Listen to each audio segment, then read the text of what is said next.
Hello everyone, welcome to my channel. I hope everyone is having a wonderful day. Before we begin, please hit the subscribe button and give this video thumbs up. The finest silk fabric hanging in the design room was thinner than the tension in the air at Forrester Creations. Electra Forrester rushed down the hallways, her pulse racing with an uncontrollable mixture of rage and betrayal. A few hours prior, Daphne had pulled her aside and revealed everything, including the stolen letter, the necklace that was returned without Will ever seeing the words Electra had poured her heart into, and the willful destruction of her relationship with Will Spencer. The whole split was planned by Ivy, her own aunt and the person she had trusted the most. Now that she had the crumpled letter back in her possession, Electra's hands shook as she gripped it, the ink slightly stained from tears she couldn't contain. She discovered Ivy in the main showroom, setting up a fresh assortment of accessories with that distinctive Australian grace that always made her appear so calm and above everything. However, Ivy's composed exterior was going to crumble today. "Aunt Ivy," Electra murmured, her voice breaking at first, but getting stronger with each utterance. Ivy turned slowly and said, "How could you? Daphne told me everything. You took my letter to Will. You made sure he never got it. You returned the necklace like it meant nothing. Why? Why would you do that to me?" Her look changed from one of mild surprise to one of protective steeliness. She crossed her arms and put down the jeweled brooch she had been holding. "Electra, darling, you need to understand. I was protecting you. Will Spencer is just like his father, charming, yes, but unreliable. I saw the way things were heading. That moment with Dylan in his place, it wasn't innocent. You deserve better. Someone stable, someone from our world. Like RJ." Electra's gaze widened in disbelief. "Protecting me? By lying? By stealing from me? I trusted you. I cried for days thinking Will didn't care, that he was moving on without a word. And all this time, it was you pulling the strings?" she said, her voice rising and reverberating off the shiny walls covered in original Forrester artwork. Workers in the vicinity stopped what they were doing, hanging on to every word while feigning not to listen. At Forrester, family conflict was seldom kept quiet for very long. The door opened once more before Ivy could reply. Will Spencer walked in, a confused and worried expression on his face. Sensing that something significant was happening, he hurried there after receiving a panicked text from Electra. He glanced at Ivy and saw the tension right away. "Electra? What's going on? You said it was urgent." Will had always been suspicious of Ivy's meddling, but he had no idea it went this far. With tears now flowing freely, Electra turned to face him.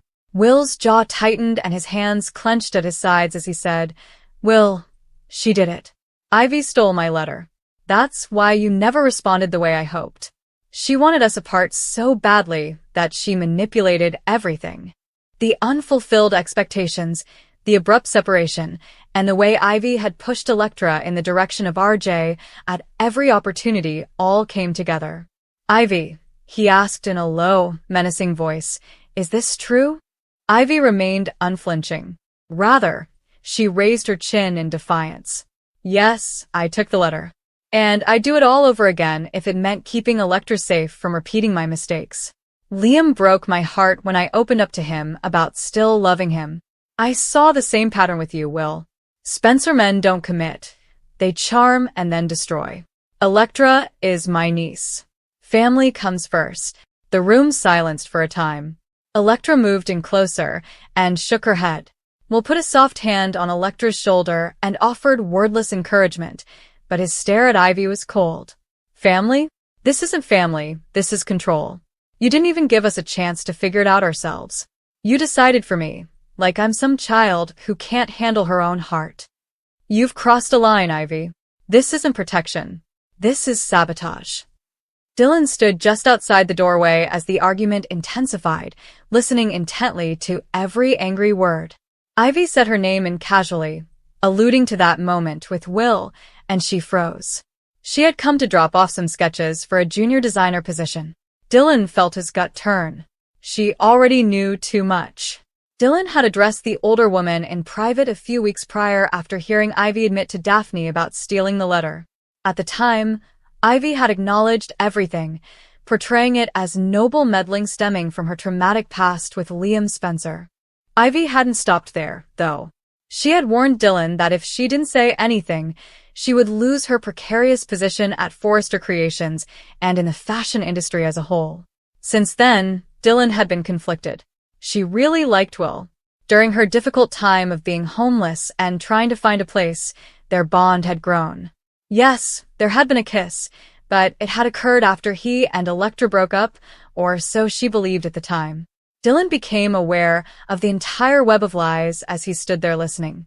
Not only had Ivy ended Will and Electra's relationship, but she had also been manipulating Dylan, gently pushing her to pursue love for Will while poisoning Electra against him. Electra wasn't finished inside. And what about Dylan? You used her in this too, didn't you? Pushing her toward Will like some pawn in your game? Ivy's gaze tightened. At that point, Dylan lost control and said, "Dylan is a complication. She's not one of us, Electra.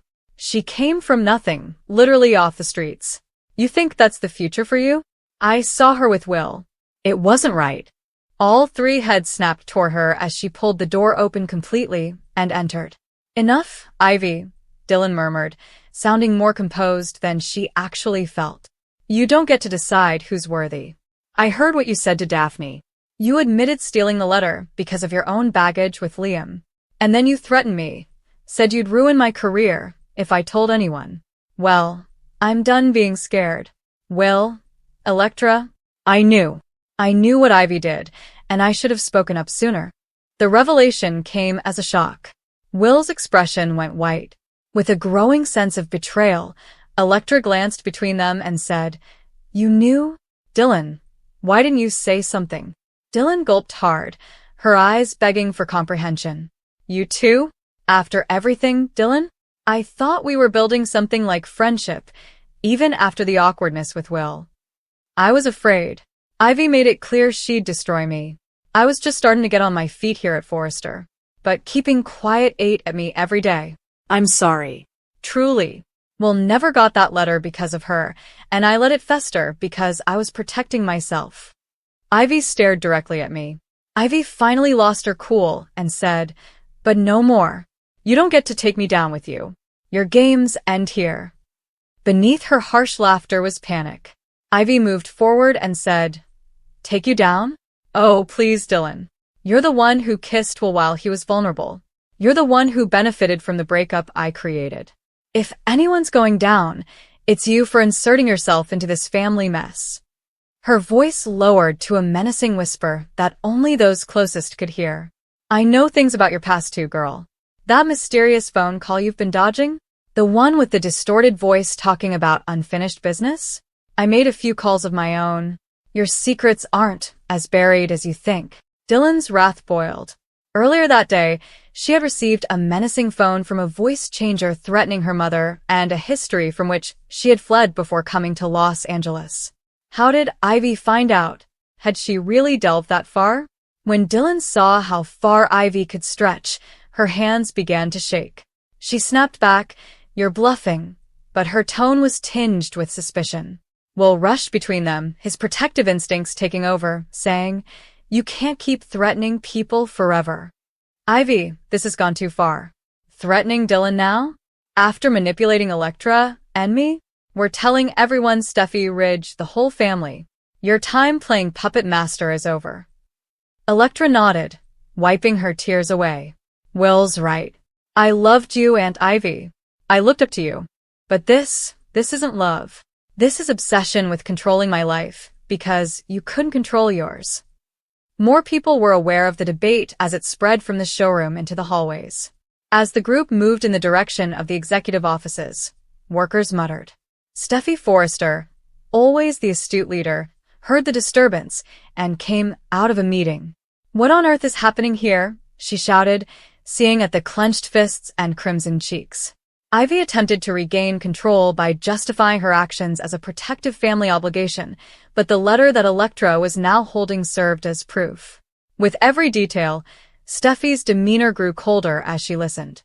"Ivy, you've been a valuable designer, but this kind of interference in personal lives, especially involving my family and employees, it's unacceptable. We have enough drama without manufactured heartbreak. As the day progressed, the consequences got worse. The air between Will and Electra was packed with rediscovered possibility as they found a quiet area to converse. I never stopped caring, Will said, grasping her hand. Electra pressed back, saying, if I'd gotten that letter, things would have been different. Their hesitant but hopeful reconciliation was a spark rekindled amid the ashes of Ivy's plots. I know. And now we have a chance to start fresh, without secrets or sabotage. Meanwhile, Dylan had to face her own demons. Replaying Ivy's threat over the phone call, she sat by herself in a tiny office. Who was responsible for it? Her background loomed larger than ever, including debts from a difficult upbringing, a mother who had abandoned her, and possibly even something deeper. She had traveled to Los Angeles in search of a fresh start and had unintentionally ended up in the Forrester family's orbit thanks to goodwill and good fortune. That life felt brittle now. Dylan revealed more when Will later inquired about her and offered to help as a friend. I didn't mean to complicate things with you. That kiss, it was real in the moment, but I knew you still had feelings for Electra. Ivy just made everything messier. Will nodded in agreement. The same unknown caller called Dylan's phone again, interrupting their chat. We're all tangled in this. But you did the right thing today, speaking up. Don't let her threats win. Terrified, she glanced at it before responding on speaker, so Will could hear. Dylan was pale and scared when the distorted voice reappeared and said, Dylan, unfinished business. Your mother sends her regards. Time to pay up. Ivy got cornered by Electra again in the main battle. You said you'd do it all over again, Electra charged. For a brief moment, Ivy's eyes softened as she asked, does that mean you feel no remorse at all?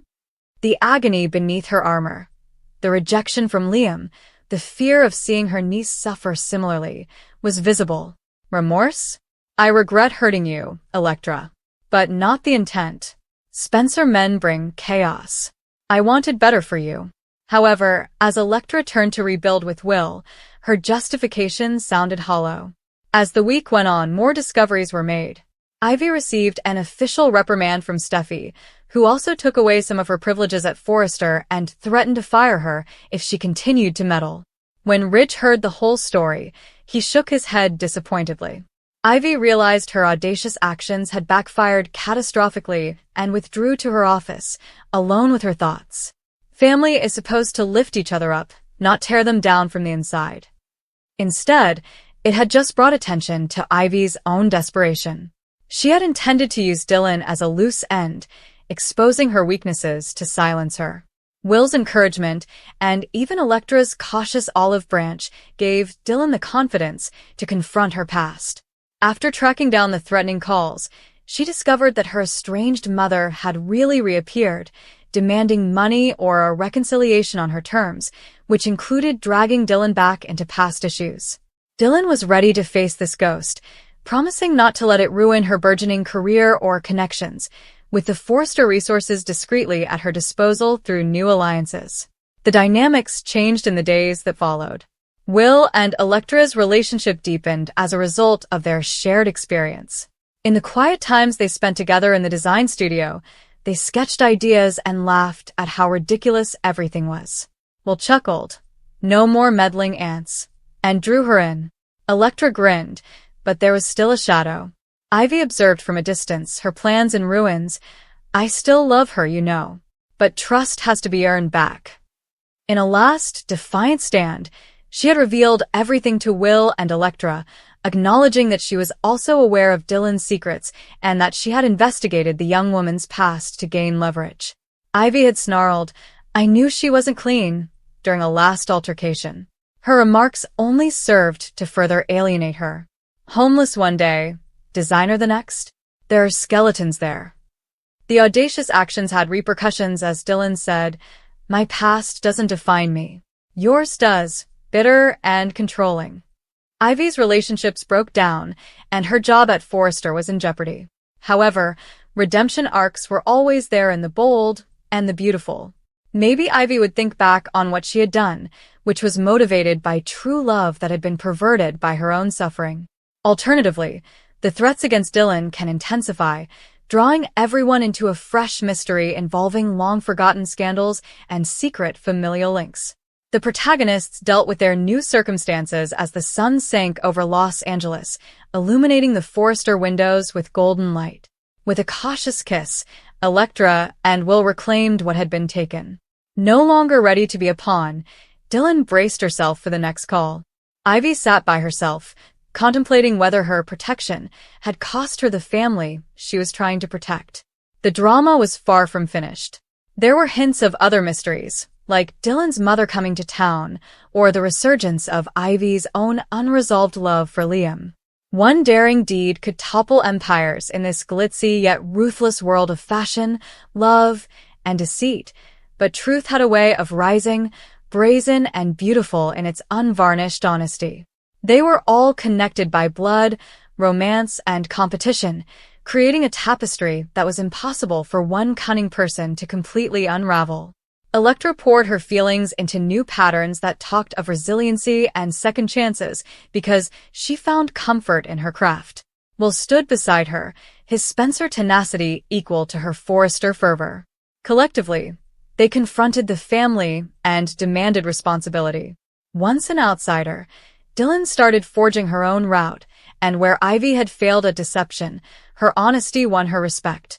Ivy thought over her decisions in silence. Had she been blinded by fear, or had she truly known too much? There appeared to be a darker undertone to the calls to Dylan, which might be connected to more serious dangers within their group. The stage was set for conflicts that would put every relationship to the test as alliances were reestablished and old scars were resurrected. As the narrative of these entwined lives progressed, layers of deceit were revealed.